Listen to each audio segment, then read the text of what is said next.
Taas-taas gyud ang atong gibasa sa unang pagbasa kay nag-istorya ni mahitungod sa kinabuhi sa matarong buutan og Diosnon nga babae nga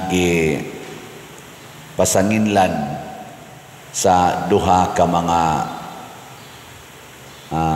yawanon o makihilawasnon nga mga maghuhukom nga gustong makighilawas ni Susana niya kay iyamang gibalibaran ilang himuan o pagbutang-butang nga kaso aron mapatay si Susana. Sa mata sa kalibutan, katuuhan kay itong ilang gisulti sa duha ka maghuhukom tungod kay judges good sila, lawyers good sila, nga mga justices pag yun. Mauna nga lisod ka ito pildihon. Si Susana nga usa ka babae unya sa ilang panahon sa una minus manjud kayo og katungod ang babae. Igo ra siyang mituaw nga Ginoo, nasayod ka sa tanan, nasayod ka nga bakak kining ilang gisulti. Apan ang pangutana kinsa may mutabang niya. Motong igo ra siyang niingon, kinahanglan bagyod kong mamatay para aning ilang bakak. Nilingay mong tupad na musugot kag mamatay tungod lang kay gibutang-butangan ka. Ingna kano. Sugot mo. Kining pagbutang-butang mao ni siya ang dako kay natong problema dinhis kalibutan karon, labi na gid dinhis Pilipinas. Daghan kay ta dinhig mga kaso nga dili bitaw klaro ang ebidensya, pero mahimuag desisyon. Ato lang diha sa prisuhan, ako mga 5 ka tuig magyud kong apostolate sa prison ministry. Naay mga istorya ang mga inmates kanang mga detainees nga napasanginlan lang sila, nainteresan lang sila, gikalagutan lang sila, mao nang gihimo-himuan sila kaso. Sa ato sa rong political arena, kaning ato rong mga dagko sa politics nga nagkinihaay, nagdinakupay, sige lalis. Maglibog na lang tag kinsay gasulti nila sa tinuod. Ang pipila karon nga questionable impeachment sa Vice President dito sa Congress. In 9 hours, nahuman lang dayon tungod kay mipirma ang mga 240 or 280 ba to? Hay may tinuod ato. Pero ang original gyud nga ni pirma 215 pirma mga congressmen nga pabor sila nga i-impeach ang Vice President. Diretso ang pangutana, ang gibasihan sa maong impeachment, dili ba butang-butang, kamatuoran ba? Wapay nasayod nato kay kung anon pa man hiringon pa man sa Senate nga mo act as korte ni anang impeachment court ang Senate. Karon tingali ko ng mga July mo sugod. Pero kung mo pirma sa nang tanang senador, 2/3 man siguro nang mo pirma diha. Og mo pirma mga 16 man tingali ka senador ang kinahanglan mo pirma out of 24. Impeach na ang Vice President. Ang Vice President gi-elect og 32 million ka mga Filipinos, i-impeach lang og 16 plus 215, pila na sila kabuok, kunuhay in quotation mga magbabalaod. Ay butang ta lang 240 naman to kay namay ni Apas 25 niya plus 16 ay butang talag 20 ang mopirma sa impeachment 20 aron klaro gyud nga majority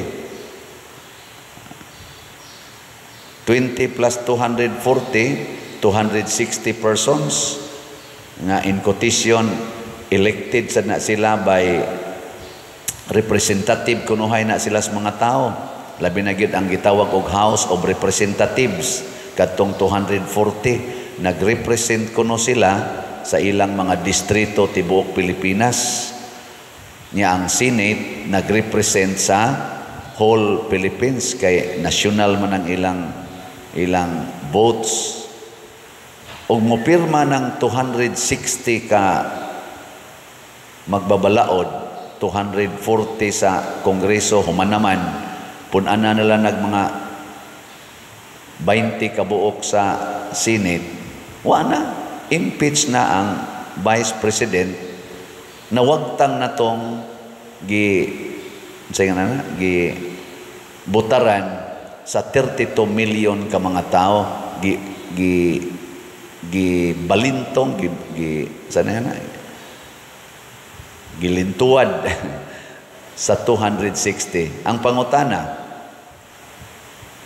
kinsa may atong saligan ang 32 million o ang 260 ka persons si Susana na ang iyang mga paryente daghan sila dito gakuyog na naghilak hastang iyang mga katong iyang mga binatunan ba katong iyang mga sulugoon na naghilak kay first time sa kinabuhi ni Susana nga gipasanginlan siya ingon ana nga naay laing laki nga iyang kasugat dito sa tanaman nga nang laki siya first time kay 14 niyang buotana Diyos nun pagyud kaayo gikas iyang pagkagamay hangtod pagkaminyo na niya buutan gyud kay siya hastas iyang mga anak buutan kay siya hastas iyang bana pero tungod lang aning duha ka buok animal kaayo mga judges mamatay na siya moto nga nituaw siya ikaduhang atong suwayan og apply kaning pagkapriso ni President Rodrigo Duterte ngadto sa ICC karon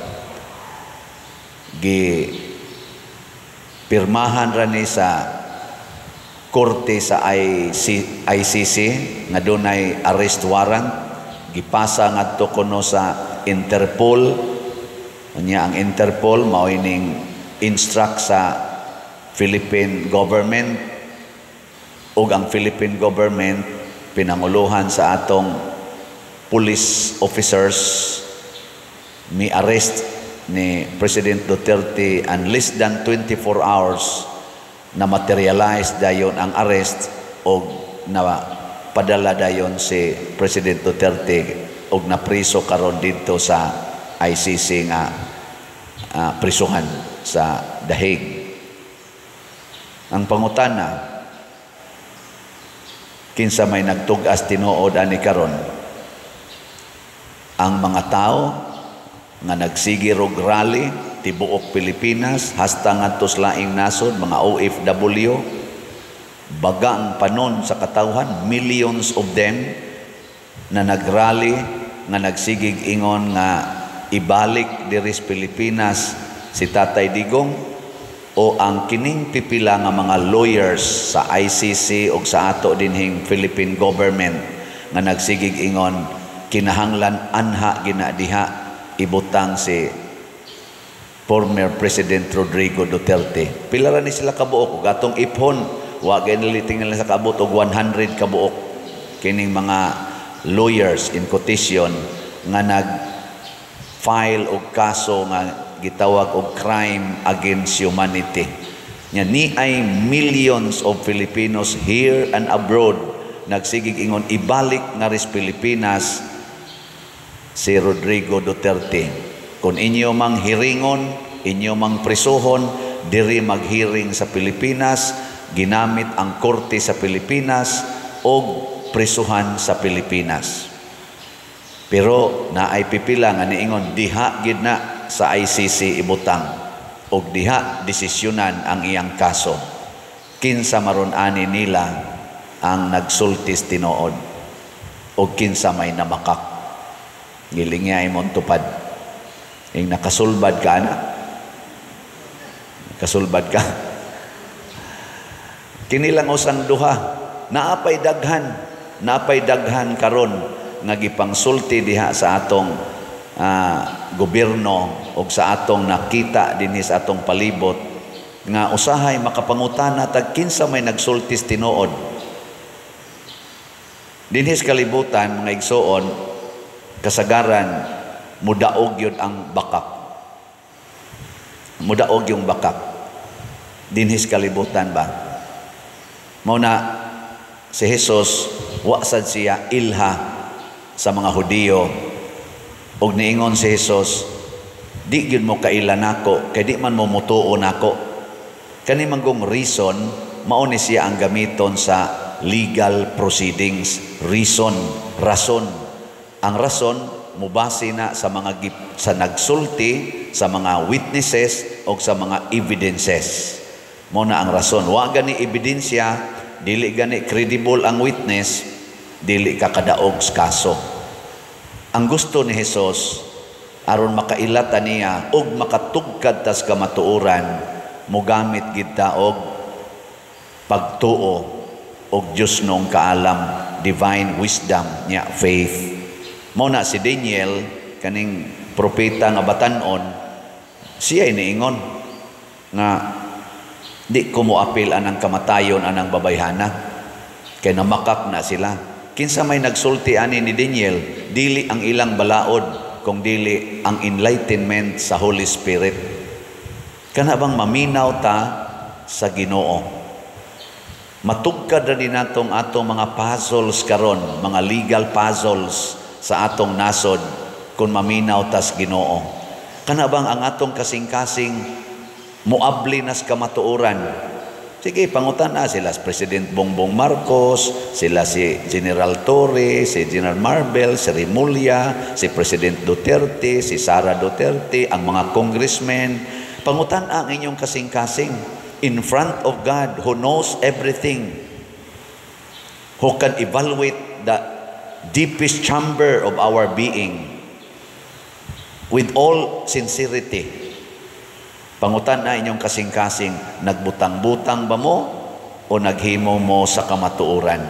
Kita mangutan na sa ta. Hasta ning nagsuporta ni President Sara o Vice President Sara o ni President Duterte, ato sang pangutanon kining atong rally-rally, kining atong pagsigig tigom-tigom, unsa man ni gibase ni sa Dios non nga guidance o ato ra gining pakita nga daghan lang gid ta. Ngana ba? O kamo sa dihang gasigig saway ani pangutan asad inyong kaugalingon. O unsa may mga parameters, pipila ka mga parameters para masayod ta nga ang Dios nung kamatuoran mo'y atong gisunod. Una, maghatag gid na og kalinaw. Basta sundon gid nato ang Dios nung pamaagi na agyoy kalinaw. Magmalinaon. Ilingay mong tupad. Ing na malinaon ra imong kinabuhi ron. Nagkagubot gid ang imong kinabuhi sa ato pa namakak ka, nagsigi kag pamakak. Oh, ana.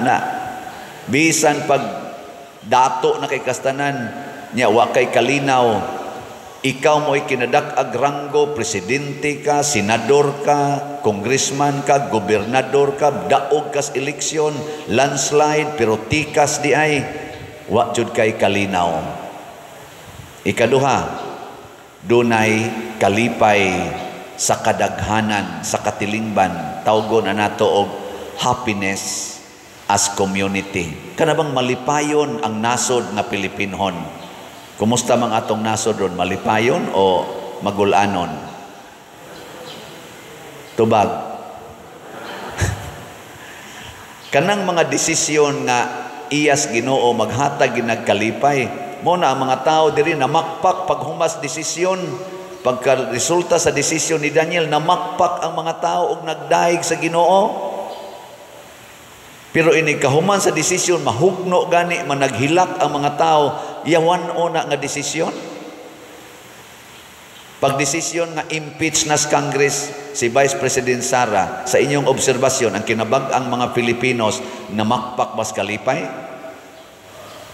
Sa desisyon nga dad-o na nga tos ICC si og dito na gyud nadaan na gyud si President Duterte, ang kinabag-an sa atong nasod nga Pilipinhon na makpak bas kalipay og nagdaig sa Ginoo. Kamo na lay tubaga na. Anong ato pa man ang ipasa sa korte, nakamao naman tang mo-observe. Sa ato pa ma-determine na nato Diyos non ba ni o yawan on ba ni nga desisyon.